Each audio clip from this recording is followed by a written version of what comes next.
After moving 10 times in 10 years and helping hundreds of other people declutter, downsize, and pack for a move, I've noticed something that most people miss. There are a few shortcuts that, if done right, can save you hours during a move. So in this video, I'm going to be sharing 5 moving hacks that have saved me well over 100 hours when decluttering, packing, and getting ready for a move.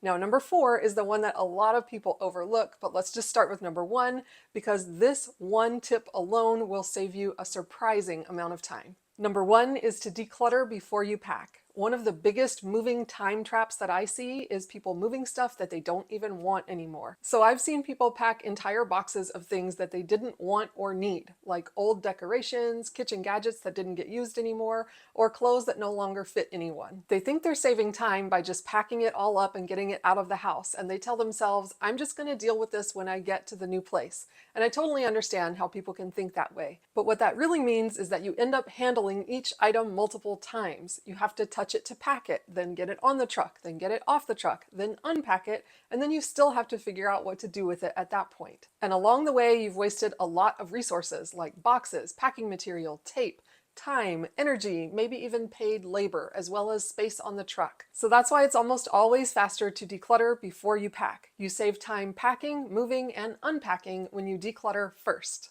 Now, this next mistake is a little more subtle. Number 2 is don't mix too many tasks together. This is where I see a lot of people wasting time during their move, is that they're trying to do too many things at once. So they'll start decluttering, then they'll pack a few things, then they'll come over here and organize a drawer, and then they'll start cleaning. They have all of these projects going on at the same time, and they haven't really made progress on any of them. And it's because they're bouncing back and forth between decluttering, packing, cleaning, and organizing all at once. Those are 4 separate but related activities. So when you switch from one to the other, your brain has to constantly reset and switch gears. It slows you down and it wastes a lot of energy. It's much easier and much faster to group similar tasks together. So start by focusing on decluttering, then move on to packing, and save the cleaning for last. When you focus on just one task at a time, it makes everything much easier and more manageable. And besides, it's easier for your brain, which is really important when you're moving and you already have so many other things to think about. Number 3 is to pack as much as possible ahead of time. You can never pack too early. Most people think, I can't pack now because I'm using all of this stuff. We just assume that we're using everything that's in our house, but you might be surprised at the tiny fraction of stuff that you actually use and touch every day. There are actually a lot of things that you can pack up weeks or even months ahead of time. Things like books, dishes that only get used on special occasions, seasonal decor, off-season clothing. There's actually a lot of stuff that's probably in your house that you are not going to need between now and the time that you move. So it's okay to go ahead and start packing it all up. If you're staging a house to sell, it's going to show much better with less stuff in it. If you don't have a house to sell, or if your house is already sold, you're just going to be that much further along and ready for your moving day. So there's no downside to packing early. In fact, this can make a big difference if you're showing your house to sell.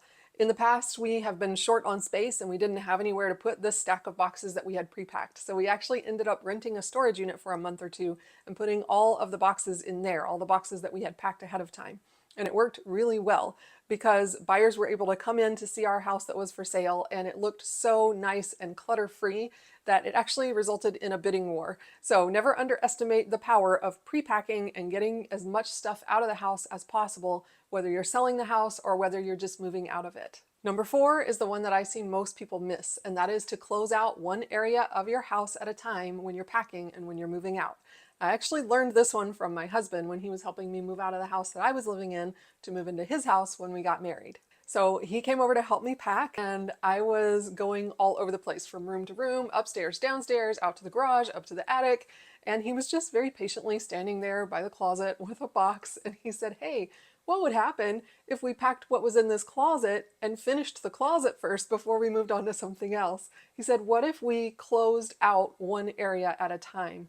And for some reason, that was the first time that that had ever dawned on me. I think that I felt productive because I was rushing around and I was hurrying, but really I was just making myself very frantic. I was trying to pack by category. I thought that I needed to go and round up all the books and pack them, and then round up all the shoes and pack them, and things were in different rooms, and it just didn't make sense to pack that way. So my husband taught me, hey, let's do one area at a time. Let's completely close it out so we don't even have to think about that area again, and we can move on to something else.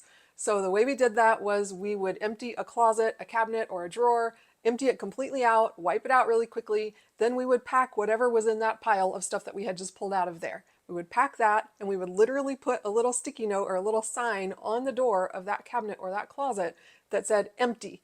And that way it signaled to our minds that we didn't have to go back there, we didn't have to revisit it, and I cannot explain to you how much more calming that was.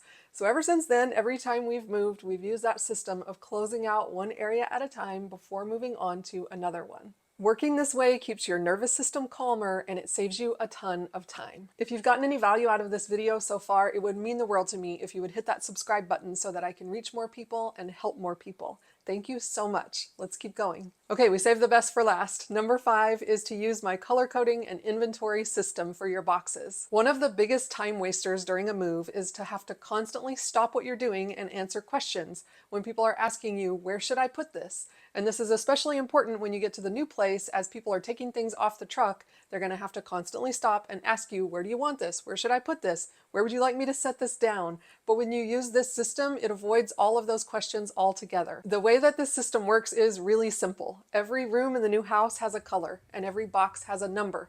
And then on your phone, you have a very simple list of what is in all of your boxes. That way, if you needed to find something at the last minute, even if it was something that you pre-packed months or weeks ahead of time, you would be able to find it instantly without having to search through hundreds of boxes labeled miscellaneous. And I cannot tell you how much time and stress that will save you. There was one move in particular where I had already pre-packed a bunch of stuff, and I had to stop what I was doing right in the middle to take one of the kids to the hospital. And when I got there, I realized that I needed something from one of the boxes I had already packed. But I didn't panic because I had this system. So I just opened up my phone, looked at my list, and then I called my husband and said, hey, I need you to go get box number 18. It has a purple label, and I need you to get this thing from that box and bring it here to the hospital. And he did, and it was super easy. He only had to open one box. He did not have to dig through dozens of boxes to find the thing that we were looking for. And that's the power of having a really simple, usable system, is that you always know where things are, and it helps you to feel calm and peaceful during your move. And if it sounds like this system is hard to use, don't worry, it's not at all. In fact, I'll show you exactly how I do it in this video right here. I'll meet you there.